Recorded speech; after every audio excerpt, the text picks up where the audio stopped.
آج میں آپ کے سامنے یہ بات رکھنا چاہ رہا ہوں کہ بے حیائی سے بچانے کے لیے معاشرے میں جو پردے کا نظام ہے اس کو درست کرنا بہت ضروری ہے۔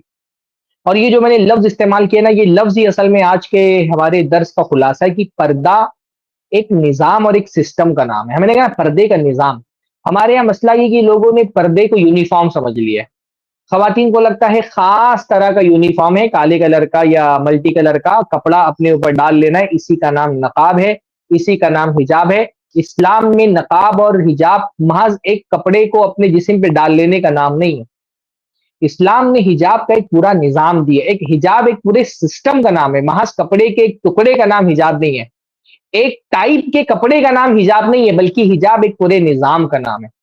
مسئلہ یہ ہے کہ ہمارے معاشرے میں حجاب کا نظام کیا ہے یہ لوگوں کو پتہ ہی نہیں ہے کہ حجاب کا نظام کیا ہے۔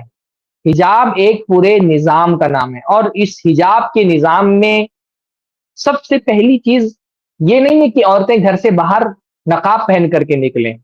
پہلی چیز تو اس حجاب کے نظام میں یہ ہے کہ عورتیں کم سے کم گھر سے باہر نکلیں، زیادہ سے زیادہ گھر میں رہیں۔ حجاب کے نظام میں یہ سمجھنا بہت ضروری ہے کہ عورت کے لیے ٹھیک ہے، شریعت نے بوقت ضرورت بقدر ضرورت گھر سے باہر نکلنے کی اجازت دی ہے، یہ اجازت ہے۔ اجازت کا مطلب کیا ہے کہ اصل یہ ہے کہ عورت اپنے گھر کے اندر رہے، اصل یہ ہے کہ وہ اپنے گھر میں ٹکی بیٹھی رہے۔ قرآن مجید میں اللہ رب العالمین نے فرمایا وَقَرْنَ فِي بُيُوتِكُنَّ وَلَا تَبَرَّجْنَ تَبَرُّجَ الْجَاهِلِيَّةِ الْأُولَىٰ، کہ اپنے گھر میں ٹکی بیٹھی رہو۔ عورت کو حکم یہ دیا گیا ہے کہ اس کا پردے کا اصل طریقہ کیا ہے کہ وہ گھر سے باہر ہی نہ نکلے، عورت کو اپنے گھر کے اندر ہی رہنا ہے۔ جب یہ پردے سے متعلق آیتیں نازل ہوئی تو حضرت سودا رضی اللہ تعالیٰ عنہ یہ پردہ کر کے گھر سے باہر نکلی۔ حضرت عمر رضی اللہ تعالیٰ عنہ نے دیکھ لیا، پہچان گئے، حضرت سودا تھوڑا سا بھاری جسم کی تھی، تو باوجود اس کے کہ انہوں نے نقاب پہنا ہوا تھا، جب حضرت عمر نے دیکھا ان کو تو پہچان گئے۔ فرمایا سودا میں نے تم کو پہچان لیا ہے، ایسا نقاب پہن کر کے بھی آپ نکلو تو کیا فائدہ اگر آپ پہچان لی جا رہی ہو تو۔ اب حضرت سودا فوراً لوٹ کر کے حضرت عائشہ کے گھر میں آئی جہاں اللہ کے نبی موجود تھے، اور شکایت کی حضرت عمر کہ عمر تو یہ چاہتے ہیں کہ ہم گھر سے باہر ہی نہ نکلیں، وہ کہہ رہے ہیں کہ نقاب پہن کر کے بھی مت نکلو کیونکہ تم کو نقاب میں بھی میں نے پہچان لیا ہے، تو ایسا نقاب کا کیا فائدہ کہ تم پہچان لی جاؤ۔ حضرت عمر چاہتے تھے عورتیں گھر سے باہر ہی نہ نکلیں، تو اللہ کے نبی نے ان سے فرمایا انہ قد اذن لکم، تم کو اجازت دی گئی ہے ان تخرجن لحاجتکن، کہ تم اپنی حاجت کے لیے گھر سے باہر نکل سکتی ہو۔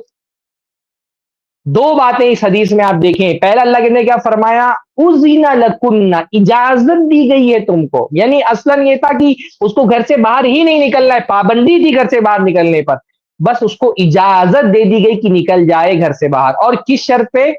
لحاجتکن، تمہاری کوئی حاجت ہو تو گھر سے باہر نکلو۔ گھر میں اصل یہی ہے کہ ایک عورت اپنے گھر کے اندر رہے۔ وَقَرْنَ فِي بُيُوتِكُنَّ وَلَا تَبَرَّجْنَ تَبَرُّجَ الْجَاهِلِيَّةِ الْأُولَىٰ، اللہ تعالیٰ نے حکم دیا اپنے گھر میں ٹکی بیٹھی رہو، اور جیسے جاہلیت میں عورتیں میک اپ کر کے بناؤ سنگار کر کے گھروں سے باہر نکلتی تھی، تم کو اس کی اجازت نہیں دی گئی ہے۔ تبرج کر کے اپنے حسن کا اپنے جمال کا اظہار کر کے گھر سے باہر نکلنا ایسا مت کرو، اصل تو گھر میں رہو۔ ہاں کوئی حاجت ہے ضرورت ہے تو گھر سے باہر نکل سکتی ہو۔ جب حاجت کہہ دیا گیا اس کا مطلب کیا ہے کہ عورت گھر سے باہر نکل سکتی ہے جب اس کو کوئی ضرورت ہو، بغیر ضرورت ایسے نہیں کہ وہ گھومتے پھرے بغیر کسی سبب کے ٹہلتی رہے۔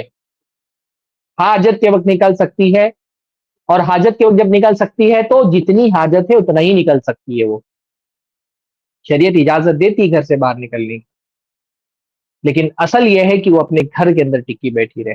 اللہ کے نبی نے فرمایا المرأۃ عورہ، عورت عورت ہے، عربی میں عورت کو کیا کہا جاتا ہے؟ المرأہ، المرأۃ عورہ، عورت عورت ہے۔ عورت کا مطلب ہی کیا ہوتا ہے؟ عورت کا مطلب ہوتا ہے چھپانے والی چیز، عورت پوری کی پوری چھپانے والی چیز ہے۔ گرچہ دنیا اس کو دقیانوسی خیال کرتی ہے. آج جس دور میں ہم جی رہے ہیں، آپ اس طرح کی بات کر دیں کہ عورت چھپانے والی چیز ہے تو لوگ بولیں گے یہ مولوی کنزرویٹو مائنڈ کا ہے، یہ دقیانوسی خیالات ہے، یہ عورت کو بند کر کے رکھنا چاہتے ہیں. اسی آزادی کے نام پہ تو آج عورت کو بے حجاب کر دیا گیا ہے، بلکہ بے لباس کر دیا گیا ہے. یہ جو عورت کی آزادی کی بات کرتے ہیں، انہوں نے عورت کو ایک ایسا سامان بنایا ہوا ہے کہ اس کے کپڑے اتار کر کے اس کو سر محفل برہنہ کر دیا ہے، اور اس کو نام دے دیا ہے عورت کی آزادی کا. اس سے اس کے کپڑے چھین لینا آزادی ہے، اس کو بڑے معاشرے کے اندر بے لباس کر دینا یہ اس کی آزادی ہے. نہیں، عورت کی تقدیس یہ ہے، اس کی تعظیم یہ ہے کہ وہ چھپی رہے پردوں میں. اس کا حسن ہے، اس کا جمال ہے، اس کے حسن و جمال پر کوئی پابندی نہیں، پر اس کے حسن و جمال سے دنیا نہیں فائدہ اٹھائے گی. وہ کوئی پبلک پراپرٹی نہیں ہے کہ دنیا اس کے جمال سے اپنی نظروں کو سیکے. شہوت پرست لوگ اپنی شہوتوں کی تسکین کے لیے اس کی تصویروں اور اس کے ویڈیوز سے فائدہ اٹھائیں. عورت اس لیے پیدا کی گئی، عورت جمال والی ہے، پر اس کے جمال سے فائدہ اٹھانے کا حق صرف اس کے شوہر کو حاصل ہے. اسلام عورت کے حسن پر پابندی نہیں لگاتا، اس کے جمال پر پابندی نہیں لگاتا، پر شریعت یہ کہتی ہے اس کا جمال پبلک کی پراپرٹی نہیں، وہ شمع محفل نہیں ہے کہ اس کے گرد پروانے گھومتے رہیں. ہوس زدہ لوگ اپنی ہوس کی تسکین کے لیے اس کے جسم کے اعضاء کو دیکھیں. عورت اس لیے نہیں ہے، یہ عورت کی آزادی نہیں ہے. بھائی وہ اپنے جمال کے اظہار کے لیے آزاد ہے، پر کہاں؟ اپنے شوہر کے سامنے، اپنے محارم کے سامنے. المرأۃ عورہ، عورت چھپانے کی چیز. اس لیے علماء نے اس حدیث سے استدلال کیا ہے کہ عورت کو چہرے کا بھی پردہ کرنا، کیونکہ اللہ کے نبی نے کمپلیٹ عورت کے بارے میں کہا المرأۃ عورہ، عورت پوری کی پوری چھپانے کی چیز ہے. اس میں اس کا چہرہ بھی آ گیا. ہمارے یہاں جو بعض حضرات جو ہے وہ بعض فقہا کے اقوال لا کر کے یہ کہتے ہیں کہ بھئی چہرے کا پردہ نہیں ہے، ان کے خلاف سب سے بڑی دلیل اللہ کے نبی کی حدیث ہے کہ اللہ کے نبی نے پوری عورت کو کہا ہے کہ وہ پردہ ہے. ایون آنکھوں کی کھولنے کی اجازت بھی مجبوری کی وجہ سے، ایسا نہیں کہ عورتیں اپنی آنکھیں دکھا سکتی، آنکھیں کھلی رکھنے کی اجازت مجبوری کی وجہ سے دی گئی ہے کہ بھئی اگر آنکھیں نہیں کھلی رہے گی تو راستے میں چل نہیں سکتی، تو مجبوراً اس کو آنکھ کھولنے کی اجازت دی گئی ہے. اور وہ اجازت بھی اس شرط پہ دی گئی ہے کہ کوئی زیب و زینت اور کوئی میک اپ آنکھوں پہ نہیں ہونا چاہیے. عورتیں یاد رکھیں کہ ایک تو آنکھ کھولنے کی اجازت نہیں ہے، آنکھ کھولنے کی اجازت مجبوری کی وجہ سے ہے. اس لیے بعض فقہا نے کہا کہ صرف ایک آنکھ کھول سکتی ہے، لیکن ایک آنکھ کھولنے کی تو اس کو پورا منظر نہیں دکھے گا، چلنے میں کوئی اور پریشانی ہو سکتی ہے، تو آنکھیں کھول سکتی ہے. پر آنکھیں کھولنے کے لیے بھی شرط کیا ہے کہ آنکھوں پہ کوئی زینت نہیں لگی ہونی چاہیے. بعض عورتیں مسکارا اور کاجل اور آئی لائنر اور پوری آنکھوں کو زینت بنا کر کے پھر اس کے بعد نقاب کی چھوٹے سے اس میں اس کو چھپا کر کے پورا چہرہ اور پورے حسن اور زیبائش کے ساتھ گھر سے باہر نکلتی ہے. شرعی پردہ نہیں ہے. آنکھ کھولنے کی اجازت، کاجل بھی نہیں لگا سکتے. اگر عورت کو یہ پتا ہے میں آنکھ کھول کر کے مجھے جانا ہے، میری مجبوری ہے، تو اس کو آنکھوں میں کاجل لگانے کی بھی اجازت نہیں. نوز پیس لگا رہی ہے تو سادی آنکھیں اس کی ہونی چاہیے، اور اس کو آنکھ کھولنے کی اجازت ہے. مرد کو عورت کی آنکھیں دیکھنے کی اجازت نہیں ہے. اللہ کے نبی صلی اللہ علیہ وسلم نے فرمایا کہ اپنی نگاہوں کو جھکا کر کے رکھو، تو عورت کو کچھ بھی، اس کا نقاب بھی دیکھنے کی اجازت نہیں ہے. نقاب میں بھی ایک عورت کو دیکھنے کی اجازت نہیں ہے مردوں. تو فرمایا المرأۃ عورہ وَإِنَّهَا إِذَا خَرَجَتْ مِنْ بَيْتِهَا اسْتَشْرَفَهَا الشَّيْطَانُ، اور جب بھی وہ گھر سے باہر نکلتی ہے شیطان اس کے پیچھے لگ جاتا ہے. صحیح حدیث ہے. شیخ البانی نے صحیح ترغیب میں اس کو صحیح کہا ہے. امام طبرانی نے المعجم الاوسط میں اس کو روایت کیا ہے. فرمایا جب عورت گھر سے باہر نکلتی ہے اس کے پیچھے شیطان لگ جاتا ہے. شیطان لگتا ہے مطلب وہ مردوں کی نگاہوں کو اٹریکٹ کرتا ہے کہ اس عورت کو دیکھو. جب بھی وہ گھر سے باہر نکلتی ہے نا شیطان اس کے پیچھے لگ جاتا ہے. اس لیے اس کے لیے بہتر یہ ہے کہ وہ اپنے گھر کے اندر رہے.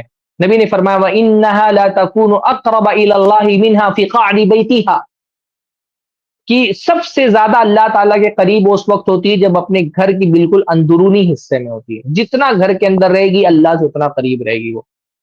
اس لیے جماعت کی نماز کا اتنا ثواب ہونے کے باوجود عورت کی فضیلت اسی میں ہے کہ وہ گھر میں نماز پڑھے، اجازت دی گئی ہے۔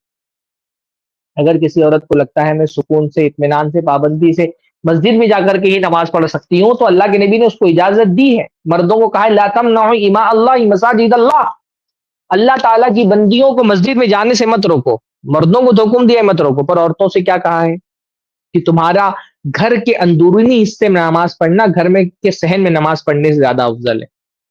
تم اللہ تعالیٰ کے قریب جانا ہے، مردوں کو اللہ کے قریب جانا ہے تو ان کو مسجد جانا پڑے گا، عورتوں کو اللہ کے قریب جانا ہے نا، جتنا آپ گھر کے اندرونی حصے میں ہوتی ہیں اتنی آپ اللہ کے قریب ہوتی ہیں۔ وَإِنَّهَا لَا تَكُونُ أَقْرَبَ إِلَى اللَّهِ مِنْهَا فِي قَعْرِ بَيْتِهَا، اللہ تعالیٰ سب سے زیادہ قریب اس کے کب ہوتا ہے؟ جب وہ اپنے گھر کے اندرونی حصے میں ہوتی ہے، اس کو گھر میں ٹکا رہنا، اسی لیے تو اس کو نماز بھی کہا گیا کہ گھر کے اندر پڑھو، فضیلت اسی میں کہ نماز گھر کے اندر پڑھو۔ حوروں کی جو صفت قرآن مجید میں بیان ہوئی نا، مقصورات فی الخیام، کہ حوریں کون ہیں؟ جو اپنے آپ کو اپنے خیموں میں بند کر کے رکھتی ہیں، خیمے سے باہر نہیں نکلتی ہیں۔ اچھی عورت کی علامت یہ نہیں ہے کہ وہ چھچواتے پھرے یہاں وہاں گلیوں میں بازاروں میں، مطلب ہم نے سمجھ لیا ہے نقاب ایک یونیفارم ہے، کالا سا کپڑا اپنے درسن پر ڈالو، پھر اس کے بعد گھومو پارکوں میں، چوراہوں پہ، یہاں وہاں، اس کا نام نقاب نہیں ہے۔ حجاب کا سب سے پہلا حکم ہے کہ گھر سے باہر ہی مت نکلو، اگر کوئی ضرورت نہیں گھر میں بیٹھی رہو، گھر میں بیٹھی رہو، تمہارا اصل مقام گھر ہے، تمہارا میدان عمل گھر ہے۔ نیک عورت کی علامت یہ ہے کہ وہ گھر سے باہر نہیں نکلنا چاہتی ہے۔ تو پہلا حجاب کے نظام میں تو یہی ہے کہ عورتیں گھر سے باہر نہ نکلیں۔